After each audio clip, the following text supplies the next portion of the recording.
जाई। तो का करी तू ही बताओ।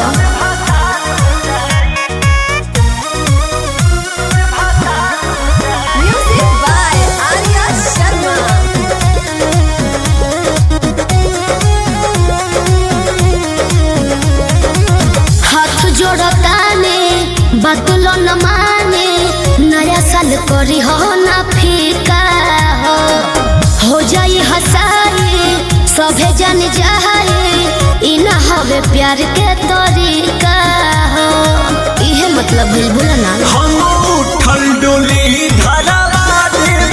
अच्छा बारात फिरावा देव हो जानू हो हमरो काले बहई जतिया ऐसे जे करब तमार हो जाए। हरे विश्व में हमार जब रहलू तो कैसे 21 में दोसर भतार हो जाई। अच्छा। हरे विश्व में हमार जब रहलू तो कैसे 21 में दोसर भतार हो जाई। का कही भतार हो जाई। भतार हो जाई।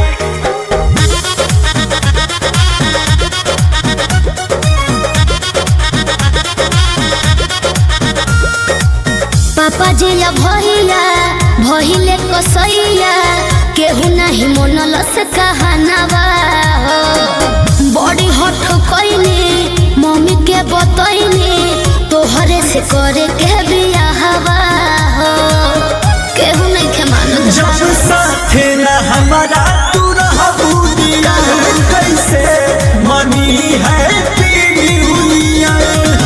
अंकुश राजा हमरो बतानी बस कैसे पियावा हमार हो जाए बोलो। हरे विश्व में हमार जब रहलू तो कैसे 21 में दोसर भतार हो जाई। हरे